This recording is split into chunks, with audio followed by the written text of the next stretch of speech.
कांचे ही बांस के बहनिया बहनी मचकती जाए। आप सभी को छठ पर्व की हार्दिक शुभकामनाएं। और मैं उन सभी माताओं का हृदय से प्रणाम करता हूं जो इतना कठिन व्रत इतनी सहजता से पूर्ण करती हैं।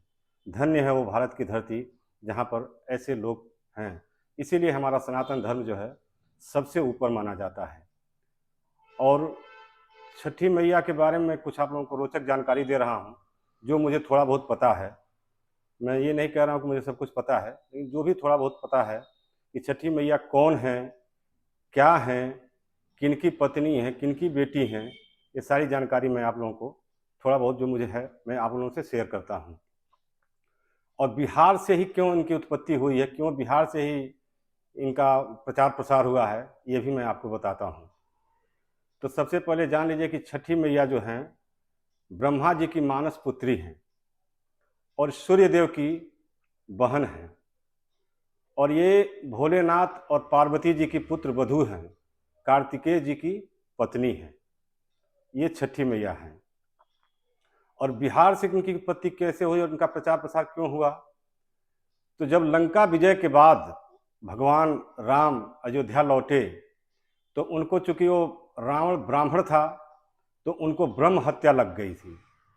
तो वशिष्ठ मुनि ने उनसे कहा कि आपको ब्रह्म हत्या लगी हुई है और आप जो है इस ब्रह्म हत्या से छुटकारा तभी पा सकते हैं जब आप इसका, आप जाइए, मुग्दल ऋषि थे मुंगेर में, उनके यहाँ जाइए और उनसे सलाह लीजिए और वही आपको इस ब्रह्म हत्या से छुटकारा दिला सकते हैं। तो भगवान राम, सीता, लक्ष्मण, हनुमान सारे लोग मुग्दल ऋषि के आश्रम में गए और 6 दिन तक वहाँ पर रहे। और मुंगेर में जो है गंगा नदी के किनारे उन्होंने छठ व्रत जो है किया। और उन्होंने कहा कि सूर्य की उपासना किया और उन्होंने कहा कि मेरे पति को आप जो है ब्रह्म हत्या से मुक्त करिए, और इनके दीर्घायु के लिए उन्होंने प्रार्थना किया। तो पहला छठ व्रत जो है सीता मैया ने मुंगेर में गंगा नदी के किनारे किया था। और दूसरा छठ व्रत जो है महाभारत काल में द्रौपदी ने किया था, पांडवों की विजय के लिए, पांडवों की कुशलता के लिए और अपना छीना हुआ राज्य वापस पाने के लिए। तो ये है छठी मैया की शॉर्टकट में मैं आप लोगों को बता रहा हूँ। और जब छठी अपने संपूर्ण, जब स्त्रियां जो है, देखिए भारत की स्त्रियां कितनी हैं। भारत की स्त्रियां जब अपने संपूर्ण वैभव, संपूर्ण भेदभाव को निकालती हैं तो लगता है कि संस्कृति स्वयं को चैलेंज कर रही है।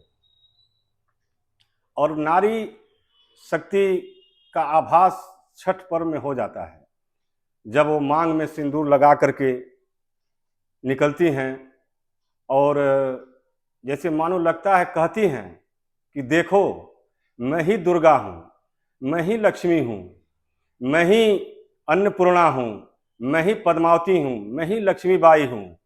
ये सारी शक्तियाँ उनके अंदर समाहित हो जाती हैं और इतना कठिन व्रत वो बड़े ही सहजता से पूर्ण कर लेती हैं। और ये व्रत वो नदी में जो है पानी में वो घुस करके इसलिए अर्घ्य देते हैं कि जब वो सूर्य देव को अर्घ्य देती हैं महिलाएं तो छींटा उनके पैर पर ना पड़े। क्योंकि सूर्य देव को अर्घ्य दे रही हैं तो छींटा उनके पैरों पर ना पड़े, इसलिए वो घुटने भर पानी में घुस जाती हैं कि अगर छींटा पड़ता भी है तो पानी में पड़े। और वो जो है इसीलिए जो है, और उगता हुआ और डूबते हुए सूर्य को यहाँ पर अर्घ्य दिया जाता है। डूबता हुआ सूर्य यानी कि इतिहास, जो डूब गया वो इतिहास हो गया।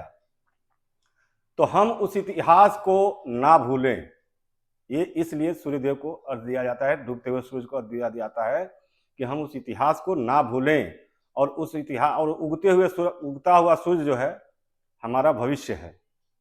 तो भविष्य में कोई भी हम और भविष्य जो है हमारा उज्जवल हो और हम इतिहास को ना भूलें, क्योंकि इतिहास हमें बहुत कुछ सिखाती है।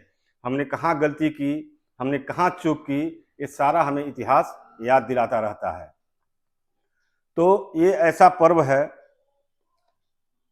माथे पर सिंदूर लगाती हैं तो मानो ये लगता है कि जो कह रही हैं, मैं दुर्गा हूँ, मैं लक्ष्मी हूँ, मैं ही अष्टभुजा हूँ, मैं ही सारा संसार हूँ, मैं ही जगत जननी हूँ।